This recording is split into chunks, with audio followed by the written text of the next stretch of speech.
व तुज़िल्लु मन तशा, वही अल्लाह की जात है जो ज़लील ख़ार करके तुम्हें निकाल देते हैं। तो तुम्हारी बादशाहत को अल्लाह रब्बुल इज़्ज़त मिनटों और सेकंडों के अंदर ख़त्म कर दें। सैकड़ों उलमाओं को उसने शहीद कर दी, ज़लील ख़ार की, लोगों को गुमशुदा कर दी, लोग गुम हो गए, लापता हो गई, लोगों को उलमाओं को तलाश करते रहे लेकिन उलमाओं को मिल नहीं रहे थे। बहुत सारे उलमाओं की बात सुनने में ऐसे आती हैं कि उनकी दाढ़ियां 3.5 फुट लंबे हो चुके हैं।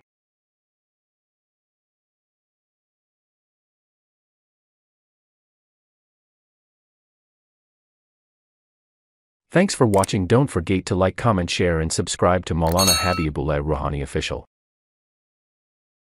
अल्लाह रब्बुल इज़्ज़त ने फरमाया कि तुअतिल मुल्क मन तशा व तंज़िउल मुल्क मिम्मन तशा। कोई अल्लाह की जात है कि तुम्हारे बादशाहत को भी छीन लेते हैं, फिर आप तुम्हारे बादशाहत खत्म। फिर ऐसे नहीं, अल्लाह ने फरमाया को अतुइज़्ज़ु मन तशा व तुज़िल्लु मन तशा बियदिकल खैर। जब मैं तुम्हें बादशाहत अता फरमाया तो तुम्हें इज्जत भी दी है, यानी पूरे मुल्क के अंदर, अपने रियासत के अंदर तुम्हारे बड़ी इज्जत हुए। तुम्हें आर्मी चीफ भी सलूट करते हैं, तुम्हें अपने वज़ारा भी तुम्हें सलूट करते हैं, सब इदारा की तमाम सरबराह तुम्हें सलूट करते हैं। वजह क्या है? वतुइज़्ज़ु मन तशा, वही अल्लाह की जात जिसको चाहते हैं इसको इज्जत अता फरमाते हैं। तो अल्लाह ने तुम्हें जो इज्जत दी है, फिर अल्लाह फरमा दी व तुज़िल्लु मन तशा, वही अल्लाह की जात है जो ज़लील ख़ार करके तुम्हें निकाल देते हैं। तो तुम्हारी बादशाहत को अल्लाह रब्बुल इज़्ज़त मिनटों और सेकंडों के अंदर ख़त्म कर दें, तब और तुम्हें बर्बाद कर दें, तुम्हें ज़लील ख़ार कर दें, दुनिया के सामने आंखें दिखाने की तुम लायक नहीं रहो। अल्लाह तुम्हें ऐसे जलील कर दे, फिर तुम कहते हो कि हमें निकाला क्यों गया। हमारे पाकिस्तान में बोलते हैं कि हमें क्यों निकाल दिया गया, मुझे क्यों निकाला, मुझे क्यों निकाला। अब इसी तरीके से बांग्लादेश में भी एक हुक्मरान, मुसलमान हुक्मरान थी, हसीना वाजिद, कलमागो थी, वो रसूल को उम्मत में थी, लेकिन नहीं मालूम उसकी दिल के अंदर खौफ खुदा क्यों नहीं थी। वजह यही था, वह जालिमा औरत थी, वह जालिमा औरत थी जिसकी वजह से अल्लाह ने उसको भी ज़लील ख़ार कर दी। हमने बड़ी बातें सुना हो बड़े बड़े उलमाओं की ज़बान से और सोशल मीडिया के ज़रिए से भी पूरे दुनिया के अंदर अब ये बात वायरल हो रहा है। मेरे दोस्तों, वायरल हो चुके हैं कि हसीना वाजिद इंडिया में जाके चुप गई। वजह क्या थी? इस जालिमा औरत के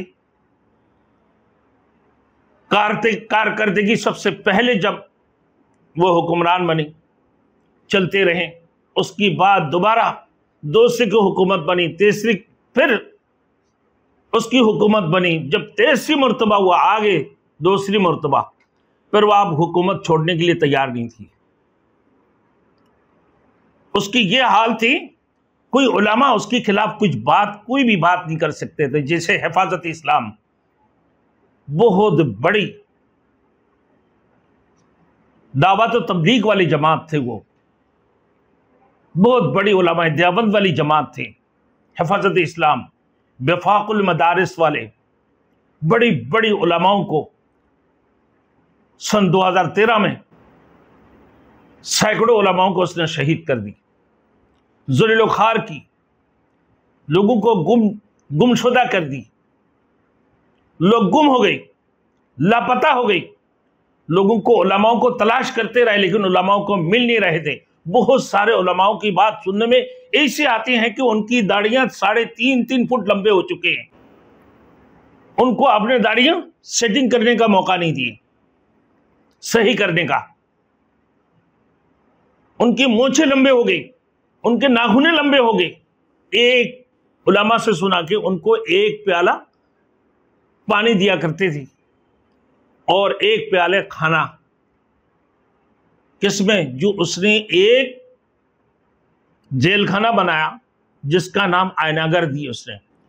उसी आयनागर के अंदर, क्योंकि वजह क्या थी कि वह एक मरतबा हुकूमत की, फिर दूसरी मरतबा, फिर तीसरी मरतबा, फिर चौथी मरतबा के लिए बगैर किसी सियासी जमात की, यानी इलेक्शन कोई लड़े या ना लड़े, वह अपने पार्टी को 14 पार्टियों में तकसीम करके एक इलाही इलेक्शन करवा देती थी, जिसकी वजह से उसके साथ मुकाबला करने वाली कोई नहीं थी, कोई सियासी जमात नहीं थी, जिसकी वजह से वो वज़ीर-ए-आज़म बन जाते थे। अब उसकी हाल ये हुआ कि बांग्लादेश की इंसाफ के निज़ाम को उसने दरम बरम कर दी, पुलिस के निज़ाम को दरम बरम कर दिया, आर्मी वालों को अपने हता में ले ली, बीजेपी को अपने हता में ले ली, अंसार को अपने हता में ले लिया, और रेब को अपने हता में ले ली। पुलिस उसकी हता में थी, एयरफोर्स उसकी हता में थे, नबी उसकी हता में थी, और बल्कि मोदी के साथ मिलकर, बल्कि 2009 में पिलखाना में बहुत बड़े वाकया जो आर्मी वालों को मरवाए, बड़े बड़े मेजर जनरल को उसने मरवा दी। ये सबसे पहले हमला बांग्लादेश के अंदर, जो एक मुसलमान हुक्मरान कलमागो होने के बावजूद भी अपने ही मुल्क के आर्मी के ऊपर हमला करवा दी है।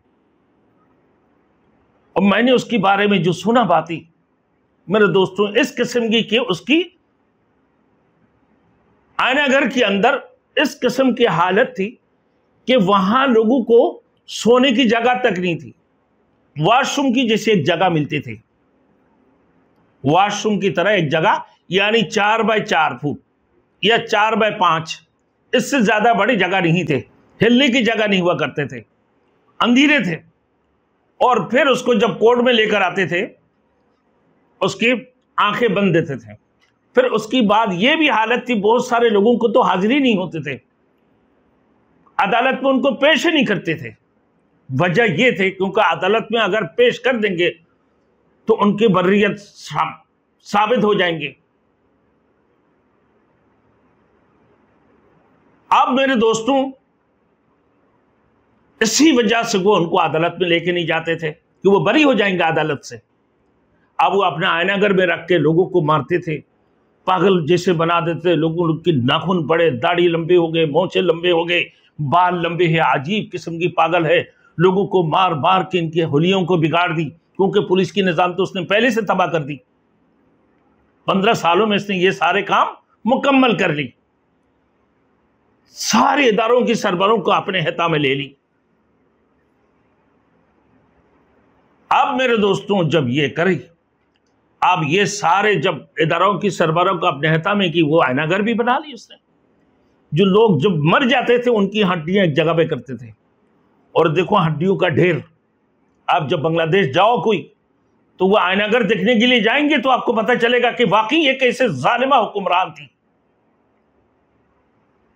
और कायनात के अंदर किस किस्म की बदतरीन इंसान थी। वो इंसान की हैसियत से नहीं पुकारनी चाहिए उसको, वो जानवर से भी एक बदतर थी। बड़ी दहशतगर्द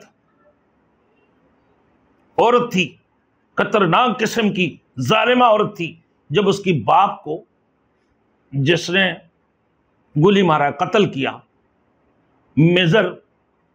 मेजर जो है बजलुल हुदा के नाम से, उसने अपने उसकी सीने के ऊपर पांव रख के अपने हाथों से, जैसे गाय को जबा करता है बकरा या बकरियों को, इसी अंदाज से उनकी गले में छुरी चलाई उसने। किस किस्म की खतरनाक जालिमा औरत थी वो। बिलाखिर लोगों ने बड़े बर्दाश्त करते रहे हैं। हर सियासी, उसकी मुखालिफ सियासी पार्टियां जब आगे बढ़ते हैं, उनकी बड़े बड़े लीडरों को ये बंद कर देती थी अपने जेलों के अंदर, फिर उसके साथ वही आयनागर के अंदर लेके जाके उसको गुम कर लेती थी, वो गुमशुदा हो जाती थी। अब उसको तलाश करके फिर नहीं मिलते थे। इस किस्म की सूरत हाल कि उलमा अगर आवाज उठाते तो उलमाओं के ऊपर जुल्म और बर्बरियत के पहाड़ तोड़ते थी। और कोई सहाफी अगर उसके खिलाफ बात करते थे, कुछ सहाफियों को वो बात नहीं करते देते, कोई भी इदारा उसके खिलाफ बात नहीं कर सकते थे। अब बिलाखिर 16 साल के बाद बांग्लादेश की वो स्टूडेंट, अल्लाह ने जिनको बड़ी हिम्मतें अता फरमाई, बड़े हौसला अता फरमाई, जो लोग अपने खून देना जानते थे वो अपने खून देना जानते थे, खून की बदला भी लेना सीख गए थे, और जिसकी वजह से अपने मुल्क को जालिमा से बचाने के लिए, जुल्म से बचाने के लिए, अपने आम लोगों को जुल्म से बचाने के लिए एक वक्त तक ये एहतजाज करते रहे। लेकिन बिलाखिर ये एक मौका थी उसके लिए, स्टूडेंट के लिए बहुत बड़ी मौका थी। इससे पहले भी वो लोग एहतजाज करते रहे कोठा आंदोलन के खिलाफ, लेकिन कारामद नहीं होते थे। कोठा आंदोलन का मकसद ये थी कि जो लोग बांग्लादेश को आज़ाद करने में थे, जिसको मुक्ति बाहिनी कहते हैं, आज़ाद करने के लिए जिन लोगों ने ट्रेनिंग दी पाकिस्तान के खिलाफ, जिन लोगों ने जंग लड़ी, उसको मुक्ति बाहिनी कहते हैं, मुक्ति युद्धा। इन मुक्ति युद्धा के हिमायती या फिर मुक्ति युद्धा के पोता पोतिया, नवासा नवासियों, इनको जो है नौकरियां मिलते रहेंगे ताहयात। वो 30% इनका है, फिर औरतों की 10%, फिर इसी तरीके से घुमा फिरा के तकरीबन 50% जाके पहुंच जाते थे। अब कॉलेज यूनिवर्सिटी से जो डॉक्टरेट करके अच्छे तालीम सीख कर स्कॉलरशिप हासिल करके जो स्टूडेंट निकलते थे, उनके लिए नौकरियों के लिए कोई जगह नहीं था, सरकारी मुलाजिमत के लिए कोई जगह नहीं थी उनके लिए। और जिसकी बुनियाद पर, क्योंकि जुल्म करते करते करते बिल आखिर माँ बाप हटना शुरू हो गए। मेरे दोस्तों, 16 साल के आतिशकदा, 16 साल तक वो आग जलाते रहे बांग्लादेश की आम लोगों के ऊपर, सियासी मुखालिफिन के ऊपर, उलमा इकराम के ऊपर, सहाफियों के ऊपर, और मुल्क की हर किस्म के इदारे के ऊपर वो चलाते रहिए। अब ये स्टूडेंट यूनिवर्सिटी के खड़े हो गए, और अबू सईद के नाम से एक लड़के जो शहीद हुआ, इंग्लिश के स्टूडेंट थे, वो वहाँ की एक बड़ी यूनिवर्सिटी के स्टूडेंट थे, स्कॉलरशिप हासिल करते थे हर क्लासों में, इस किस्म के स्टूडेंट थे। वो अपने हाथ खोलकर, हाथ में एक डंडा लेकर वो कहने लगा कि गोली नहीं चलाओ, गोली नहीं चलाओ, चलाओ तो मुझ पर चलाओ। तो उसकी सीने के ऊपर गोली ठोक दी पुलिस वाले। और दिन कौन सी थे? 10 मुहर्रमुल हराम को, जिस दिन इमाम हुसैन रजी अल्लाह तआला अन्हु की शहादत के दिन थे। 10 मुहर्रमुल हराम की रात उस अबू सईद को शहीद कर दिया। अब मेरे दोस्तों, मैं एक आलिम उलमा की हैसियत से शहीद किस लिए बोल रहा हूं उसको, क्योंकि जालिम के खिलाफ आवाज बुलंद करना, ऐसे तो शहीद, हकीकी शहीद वो है जो अल्लाह कलिमतुल्लाह के लिए जिहाद करते हैं, जो दीन के लिए जिहाद करते हैं, दीन हक के लिए, उसको शहीद कहते हैं। अब ये जालिम के खिलाफ आवाज उठाना, यह भी एक किस्म की जिहाद है। जुल्मत के खिलाफ आवाज उठाना, यह भी एक किस्म की जिहाद है। अब ये बहुत बड़ी जिहाद है, क्योंकि मेरे दोस्तों, हज़रत अली रज़ी अल्लाह तआला अन्हु ने इरशाद फरमाया कि इस कायनात के अंदर कुफरियत की हुकूमत तो चल सकते हैं दुनिया में, मगर जालिम की हुकूमत नहीं चल सकते। इस दुनिया के अंदर कुफर की हुक्मरानी तो चल सकते हैं, लेकिन जालिम की हुक्मरानी नहीं चल सकते। फिर बिलाखिर अल्लाह ने वतुज़िल्लु मन तशा, कि वो अल्लाह की ज़ात है जो ज़लील ख़ार भी कर देते हैं। अल्लाह ने उसको ज़लील ख़ार कर दी। अब वो अबू सईद की शहादत की बाद ही और 5-6 लड़कों को शहीद कर दी। अब वो उसकी मुतालबा करना शुरू कर दी कि हमारे शहीद क्यों, हमारे लड़कों को, हमारे स्टूडेंट को या हमारे लीडरों को शहीद किए जा रहे हैं, इसकी इंसाफ चाहिए हमें। अब उसकी डायरेक्ट ऑर्डर थी कि पुलिस, बीजेपी, अंसार या बांग्लादेश आर्मी वालों को कि बराह रास्त उनको गोली चला दी जाए, मार दो जो भी सामने आते हैं। लेकिन बांग्लादेश आर्मी वालों ने इनके ऊपर गोली नहीं चलाए कि हम अपने अवाम के ऊपर गोली नहीं चला सकते। बाकी दीगर इदारा है वो लोग उनके ऊपर गोली चलाते रहे। और इसी हसीना वाजिद की जो पार्टी है अवामी लीग के नाम से है, तो वो भी उसकी पार्टी के नौजवान भी वो बीजेपी की ड्रेस लेकर, उनकी लिबासें लेकर, उनकी वर्दियां लेकर उनके ऊपर हमला करते रहे। पुलिस की वर्दियां लिया, कोई बीजेपी की वर्दियां लिया, कोई अंसार की वर्दियां, कोई रेप की वर्दियां लेकर इनके ऊपर बराह रास्त हमला शुरू कर दिया। मिलाकर इन हमलों में होते होते तकरीबन 500-700 से ऊपर आम बच्चे, तकरीबन 40 से ऊपर तो बच्चे थे, बूढ़े, ज़ईफ, औरतें। ऐसे लगता है जैसे रियासती जंग हो रहा है बांग्लादेश के अंदर। रियासती जंग, एक मुल्क दूसरे मुल्क के साथ जैसे जंग करते हैं, इस किस्म की लग रहा है कि जैसे जंग हो रहा है। हेलीकॉप्टर के जरिए से गोलियां बरसाना शुरू कर दी। यह सूरत हाल थी। ये कौन थे? शेख हसीना वाजिद, वो शेख मुजीबुर रहमान की बेटी, जिन्होंने पाकिस्तान से बांग्लादेश को अलग कर दी। फिर वो अपने बख्शल के नाम से एक जमात बना दी कि इस बांग्लादेश के अंदर कोई भी सियासी जमात नहीं बनेंगे सवाए शेख मुजीबुर रहमान की पार्टी बख्शल के अलावा। यानी बादशाहत कायम करने की कोशिश की, जिसकी बदला लेने के लिए जैसे मेजर बजलुल हुदा और दीगर कर्नल जर्नल और भी बहुत सारे बात है इसके अंदर, उसको मारने का, कत्ल करने का, बहुत सारे बातें आप सुने होंगे। तो मेरे दोस्तों, इन लोगों ने बदला लेने के लिए उनको मार दी। अब वो जब हुकूमत में आए, अपने बाप की बड़े बड़े मुजस्समा बना दी और फला जगह पर ये कर दी, शपला चत्तर के नाम से एक जगह बना दिया है, हर जगह पर अपने वालिद की जो है ना मूर्तियां बना ली कि उसकी वालिद ने बांग्लादेश को आज़ाद कर लिया, बांग्लादेश आज़ाद हो गई। लेकिन वो इतनी बड़ी जालिमा औरत थी कि बांग्लादेश वाले ये चाहते थे कि हम अब हसीना वाजिद से अपने देश को, अपने मुल्क को आज़ाद करवा लें। और ये स्टूडेंट अपने एक कदम पर खड़े होगा और उनकी साथ साथ इनकी वालिदैन, इनकी अजीज व अकारिब, इनकी रिश्तेदार, कॉलेज यूनिवर्सिटी के स्टूडेंट और कॉलेज यूनिवर्सिटी की टीचरें और बल्कि स्कूल की टीचरें, स्कूल के स्टूडेंट और अपने आसपास की जितने लोग हैं, बांग्लादेश की तमाम तर लोग बाहर रास्ते पे निकल कर आ गए और मेरे दोस्तों एहतजाज करते रहे। इतनी बड़ी एहतजाज कि 5 अगस्त को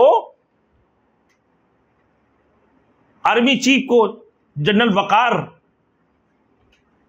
हुसैन को यह बोलना पड़ा कि हसीना वाजिद वो अपने तीनों फौजों की सरबराहों को बुलाकर, फजाई और नेवी और बांग्लादेश आर्मी की तीनों सरबराह बैठकर ये फैसला की है कि अब अवाम को कंट्रोल करना मुश्किल है, अब हमारे कंट्रोल से बाहर निकल चुके हैं। ना बीजेपी खड़े हो सकते, ना अंसार, ना रेप, ना पुलिस, ना आर्मी इनके सामने खड़े होकर, क्योंकि मैं अपने अवाम को गोली नहीं चला सकते। और हसीना कहती है कि नहीं, आप गोलियां इनके ऊपर चलाते रहो, आप कंट्रोल करो।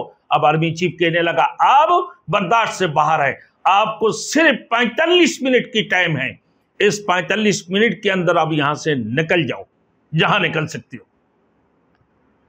लेकिन बिलाखिर थोड़ी सी हमदर्दी भी हुए। आर्मी चीफ ने आज तो कह दिया, सोशल मीडिया में देखा मैंने कि भाई मैंने उनको पार नहीं किया, ये मुझे मालूम भी नहीं थे, मेरे जहन में दिन था, मुझे मालूम नहीं कि किसने इनको निकाल दिए। अब जो है इनके वजीर आजम हाउस के ऊपर यही से हमला शुरू कर दी लोगों ने कि इनकी कोई बत्तखें लेके जा रहा है, कोई मछलियां उठा के लेके जा रहा है, कोई खरकशे उठा के लेके जा रहा है, कोई और कुछ लेके जा रहा है। इस किस्म की सूरत हाल थी। बल्कि इसकी एक साड़ियां लेकर 10-10 लड़कियां जो है ना खींचने लग गई है उसकी साड़ी को लेकर। क्या जलालत! व तुज़िल्लु मन तशा, वो अल्लाह जिसको चाहे उसको जलील खार कर दे। दुनिया के अंदर अल्लाह ने जलील कर दी उसको, आखिरत में जलालत की बात तो और बात है। आखिरत में तो यकीनन उसकी जलालत है, रसवाई है, उसमें कोई गुंजाइश की बात नहीं है। लेकिन दुनिया के अंदर भी अल्लाह ने लोगों को दिखा दी है कि देखो ये इबरत, अल्लाह ने इबरतनाक सजा दी उसको।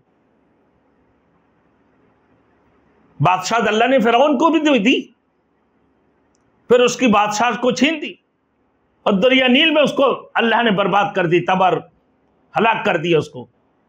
अल्लाह ने बादशाह नमरूद को भी दिया, अल्लाह ने बादशाह शद्दाद को भी दिया, अल्लाह ने माल तो कारून को भी दिया, ताकत तो कारून को भी दी, लेकिन हामान, कारून, शद्दाद और फिर नमरूद और फिरौन को अल्लाह ने ज़लील ख़ार कर दी। इसी तरीके से तुम एक कलमगो होकर, हसीना वाजिद, एक कलमगो होकर अपने लोगों के ऊपर जुल्म और फिर स्टूडेंट को इंसाफ की बजाय, उनकी साथ हमदर्दी की बजाय, उनकी साथ इंसाफ वाली सुलूक की बजाय ना कोठा आंदोलन के अंदर वो कहने लगी कि भाई ये तो सारे पाकिस्तानी हैं, ये सारे रज़ाकार हैं।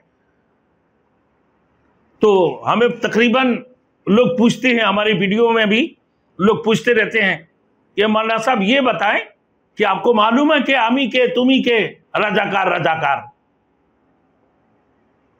तो हमारे इलाका में भी एक मस्जिद की मैं सदर हूं, वहां भी बहुत सारे लोग हैं जो हमें पूछते हैं कि मौलाना साहब ये इसका मकसद क्या है। मैंने बोला भाई निकाल के देखता था असल मकसद क्या है कि कोई से के भाई छोराचार इस किस्म के, यानी किसने कहा कि फैसिस्ट हसीना, जालिमा हसीना ने जो ये अल्फाज कहा कि जो लोग एहतजाज कर रहे हैं ये सारे के सारे कौन है भाई, ये रजाकार है, ये पाकिस्तानी है। ये पाकिस्तानी नहीं थे, ये बंगाली थे, ये सारे के सारे बांग्लादेश की हमदर्दों में थे। ये बांग्लादेश के लोगों को जुल्म और बर्बरियत देखते हुए, उलमाओं के ऊपर जुल्म और बर्बरियत देखते हुए, साफियों को जुल्म और बर्बरियत देखते हुए, फिर उसकी बाद हर इदारा को जो उसने ये फैसिस्ट हसीना ने जो अपना कब्जा में ली है, और ये सारे देखकर फिर बिलाखिर स्टूडेंट के ऊपर भी ये आ गए कि भाई कोठा आंदोलन के ऊपर में भी स्टूडेंट जो तालीम हासिल करके अच्छे पीएचडी कर तालीम और स्कॉलरशिप हासिल करके वो बांग्लादेश में मुलाजमत नहीं पाने वाले हैं, वहां की नौकरियां नहीं कर सकते हैं, सरकारी मुलाजमत इनके लिए नहीं होंगे, तो फिर किसके लिए होंगी ये सरकारी मुलाजमत। तो लिहाजा वो खड़े हो गई। एक सिर्फ बहाना थी, ये सिर्फ एक ये बहाना थी, अल्लाह ने इन्हें कामयाब कर दी, क्योंकि इनके नीयत खालिस थे कि हम तो अपने अवाम के लिए कर रहे हैं, हम तो अपने मुस्तकबिल के लिए कर रहे हैं, हम जालिमा के खिलाफ जंग लड़ रहे हैं, हम जालिमा के खिलाफ जिहाद कर रहे हैं, हम बांग्लादेश के लोगों को दोबारा आजाद कराएंगे, हम बांग्लादेश को दोबारा आजाद कराएंगे। ये कहकर वो रास्ते पर निकल कर आ गई और वज़ीर आज़म हाउस में मिलाकर 5 अगस्त को दाखिल हो गई। और फिर उसकी वज़ीर आज़म हाउस की कोई मछलियां और कोई अपने टुपियां उठाना और कोई अपने कपड़े उठाकर और कोई जो उसकी कबूतर और कोई बत्तखें उठाकर लेके जाना शुरू कर दी। क्या ज़लील ख़ार है मेरे दोस्तों। इसी वजह से अल्लाह ने फरमा दी है कि वकम कसमना मिन क़रयतिन कानत ज़ालिमतुन वअंशअना बअदहा क़ौमन आख़रीन फलम्मा हस्सु बअसना इदाहुम मिन्हा यरकुदून ला तरकुनू अर्जिऊ इला मा उत्रिफ्तुम फीह वमसाकिनुकुम लअल्लकुम तुसअलून क़ालू या वैलना इन्ना कुन्ना ज़ालिमीन फमा ज़ालत तिल्का दअवाहुम हत्ता जअलनाहुम हसीदन खामिदीन। अल्लाह ने फरमा दिए, सुन लो ऐ ज़ालिमो, ऐ ज़ालिमा, जिनको अल्लाह ने बादशाह दी, जिनको अल्लाह ने ताकत दी है, जिनको अल्लाह ने जिम्मेदारी दी है, उन जिम्मेदारी को मुताल्लिक जिनको अल्लाह ने पावर दी, अल्लाह ने फरमाया कि वकम कसमना मिन क़रयतिन कानत ज़ालिमतुन व अंशअना बअदहा क़ौमन आख़रीन। हमने बहुत सी बस्तियों को जो जालिम थी गारत कर दिया, और उनके बाद हमने और कौमें पैदा की। जब तुम जालिम बनोगे, जुल्म करते रहोगे, लोगों के ऊपर जुल्म और बर्बरियत, जुल्म की पहाड़ तोड़ते रहोगे, तो अल्लाह ऐसे लोगों को, ऐसे जालिम और जालिमा को गर्क कर देते हैं, वो गारत हो जाती है, अल्लाह उन्हें हलाक और बर्बाद कर देते हैं। बहुत सारे बस्ती, क्या हमने बहुत सी बस्तियों को जो जालिम थी गारत कर दिया, उन्हें हलाक कर दिया, उन्हें बर्बाद कर दिया। उनके बाद हमने और कौमें पैदा की। अल्लाह ने उसी जगह पर स्टूडेंट को बना दिया बांग्लादेश की, देख लो हसीना वाजिद, अब इंडिया में छुपी हुई है, वो मोदी की बाजू में बैठी हुई। फिर बांग्लादेश में अभी सैलाब भी हो गए, सारे बांध खोल दी, सारे ब्रिज खोल दिए उसने, पूरे बांग्लादेश को डुबाने की कोशिश की कि बदला ले लो, क्योंकि मोदी के साथ मिली हुई थी शुरू से लेकर। हिंदू से उसको ज्यादा प्यार है, मुसलमानों से नहीं। हिंदुओं की पंडितों से ज्यादा उसकी मोहब्बत है, उलमाओं से नहीं। हिंदू की दहशतगर्दी से उसकी ताल्लुक ज्यादा है, अमन पसंद, मुसलमानों से नहीं। तो इसी वजह से अल्लाह ने फरमा दी कि दुनिया के अंदर सिर्फ बांग्लादेश की हसीना नहीं, पाकिस्तान हो, और भी जितनी ममालिक है दुनिया में, सबके साथ ये बातें हैं कि अगर तुम जुल्म करते रहोगे तो याद रखो तुम्हारी जगह पर मैं दूसरे कौम को, तुम अगर जुल्म करोगे, बादशाह बनकर, फिर तुम्हारे बादशाहत को भी हम छीन लेंगे, फिर तुम्हें जलीलुखार कर देंगे कि इज्जत देने वाला भी मैं हूं और बादशाहत देने वाला भी मैं हूं, तमाम तर भलाई मेरी हाथ में है। वह अल्लाह की जात सुपर पावर है, वह अलीम कुल है, कादर मतलब वह अल्लाह की जात, मुख्तार कुल है वह अल्लाह की जात। अल्लाह के इख्तियार में है, जिसको चाहे बादशाह बना दे, जिसको चाहे हुकूमत अता फरमा दे। अब डॉक्टर यूनूस को ला गया वजीर आजम बना दिया, स्टूडेंट ने उनको खींच कर लेकर आ गई। अल्लाह उन्हें भी राह हिदायत पर चलने की तौफीक अता फरमाए, उलमाओं के साथ हमदर्दी करने की तौफीक अता फरमाए। इंशाअल्लाह उम्मीद है कि पाकिस्तान के ताल्लुक ये बेहतर करेंगे, आने वाले हुकूमत भी पाकिस्तान से और हमारी इस्लामी ममालिक से ताल्लुकात बहुत ही बेहतर करेंगे। दावत और तबलीग वालों के लिए रास्ता खुल जाएंगे, दीन की बातें करने वालों के लिए रास्ता अल्लाह रब्बुल इज्जत खोल देंगे। आगे देखिए फरमा रहे, फलम्मा सुबहसना इदा हुम मिन्ना यरकुदून, फिर जब उन्होंने हमारे अजाब की आहट पाई, जैसे ही सुन लिया मेरे अजाब की आहट कि अजाब आने वाले हैं, तो वो फौरन वहां से भागने लगे, जैसे हसीना वाजिद कि भाई अब अजाब आने वाले हैं, ये स्टूडेंट अगर मुझे ले लें, मेरे वज़ीर आज़म हाउस के अंदर अगर घुस जाएंगे तो मुझे टुकड़े टुकड़े कर देंगे और मेरे बटियां भी आसमान में उड़ा देंगे, चील कौवों को खिला देंगे। अब मेरी अपनी जान बचानी है, जैसे अल्लाह ने जालिम और जालिमाओं के बारे में फरमाया। फिर फरमाया फलम्मा हस्सू बअसना इज़ा हुम मिन्हा यरकुदून, फिर जब उन्होंने हमारे अजाब की आहट पाई, सुन ली, उन्हें अंदाजा हो गई, तो वो फौरन वहां से भागने लगे, छुप गया जाके इंडिया में। और जालिम उसी इलाका से निकलकर और कहीं छुपने की कोशिश करते हैं कि भाई यहां अल्लाह के अजाब आने वाले हैं और किसी मुल्क में निकलो, मत भागो। अल्लाह ने फरमा दी है ला तरकुनु, मत भागो, वर्जू इला मा उतरिफ्तुम फी, और वापस आ जाओ अपने घरों में जहां तुमने आयश किया। वहां से जब भाग रहे थे मेरे दोस्तों, तो जहां तुमने आयश किया था और अपने घरों में जाओ। बड़े आयश इज्जत की जिंदगी गुजर रहे थे, पूरे इदारों को तुमने अपने काबू में ले ली, पूरे तमाम इदारों को तबाह बर्बाद किया, कोर्ट कचहरियां इंसाफ खत्म हो चुके थे, उलमाओं को तुम शहीद कर रहे थे, उलमाओं का आवाज उठाने नहीं दी।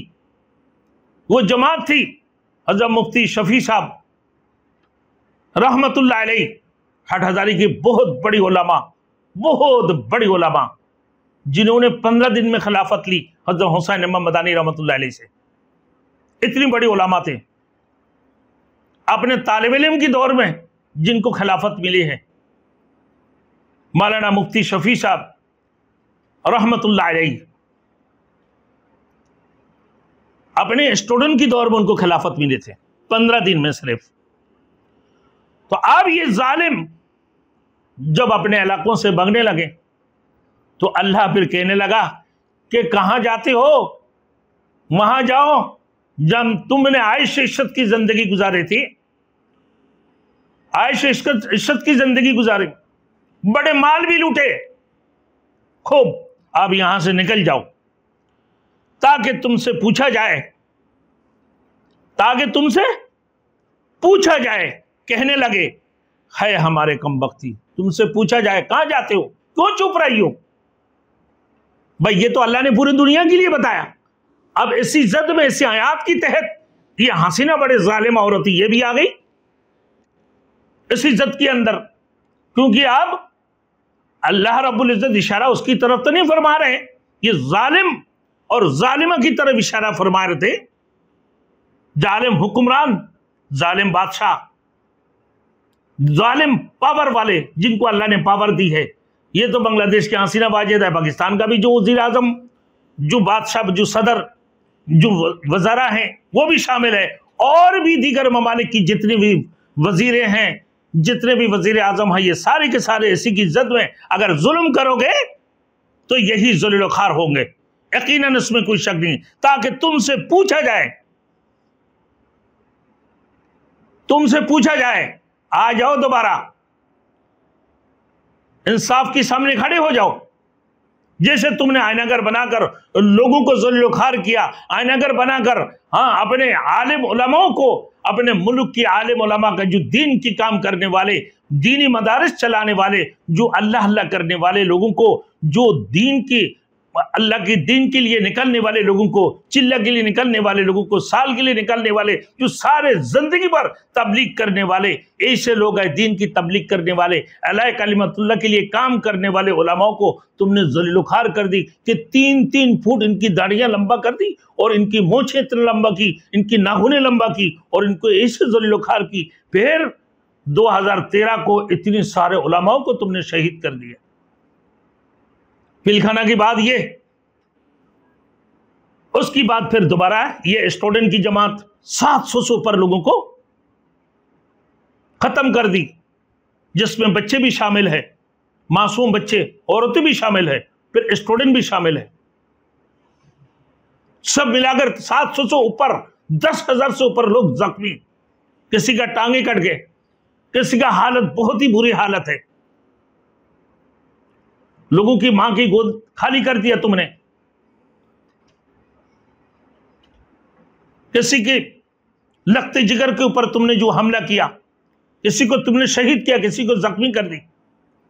तुम्हारे इदारे वाले जो तुम्हारे माथाहत रहते थे, उनकी हुक्म से, तुम्हारे हुक्म से वो लोग उनके ऊपर गोलियां चलाते रहे, फिर उनके ऊपर हमला करते रहे, किसी को जख्मी किया और किसी को मरवा दी, तुमने शहीद करवा दी। तो अब जाओ जहां तुम आयश इश्कत करती थी, तुम जहां आयश इश्कत करता था, अल्लाह ने फरमा दी कि अपने घरों में जाओ ताकि तुमसे पूछा जाए। कहने लगा है मेरे कमबख्ती, कल तुम भी क़यामत में ये बोलोगी, कल क़यामत को तुम भी यही बोलोगे, है हमारे कमबख्ती, बेशक हम ही तो जालिम थे। अरे दुनिया में बोलना शुरू कर दी तुमने तो कि हमसे गलती हो गई, हमसे गलती हो गई, हमने बहुत बड़ी जुल्म किया, हमारे वजीरों ने भी बड़े जुल्म किया, हमारे वज़राओं ने भी बड़े जुल्म किया, हमारे मानने वालों ने बड़े जुल्म लोगों को तशद्दुद किए, और हमने आयनागर भी बना दी, और फिर हमारे लोगों को भी हमने जो है कह दिया कि ऐसे ऐसे हरकतें करो। तो अब तुम खुद बोलने लगी कि हाँ वाकई हम तो जालिम थे, हम बहुत बड़े जालिम। तो उनकी यही पुकार रही, यहां तक कि हमने उन्हें ऐसा कर दिया जिस तरह खेती कटी हुई हो, कि हमने ऐसे कर दी खेती कटी हुई हो।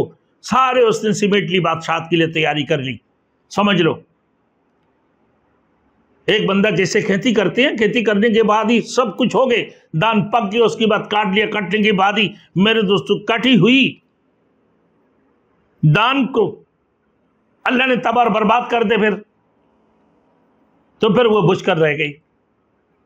कटी हुई खेती की वक्त में वो बुझ कर रह गए, सारे के सारे खत्म हो गई।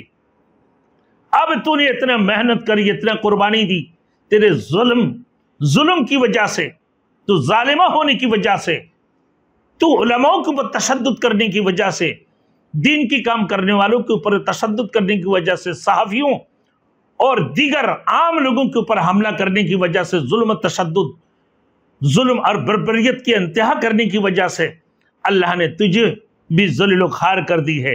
अब तू भी बिलाकर ये बोल पड़ेगी कि भाई आए मेरे कमबख्ती, ये मेरे कमबख्ती थी, मैं तो एक जालिमा थी। अब मोदी की गोद में जाके बैठ गया हसीना वाजिद, देख लिया भाई। अब फिर कभी कहते हैं कि बांध खोल दो, ब्रिज सारे खोल दो ताकि बांग्लादेश डूब जाए। बिलाखिर क्या होने वाले हैं वो भी बात बताने वाला हूं मैं। इंडिया से बराह रास्त क्या होना है और हसीना वाजिद क्या करने वाली हैं। बांग्लादेश के स्टूडेंट को होशियार होना चाहिए, वहां के तलबात को होशियार होना चाहिए।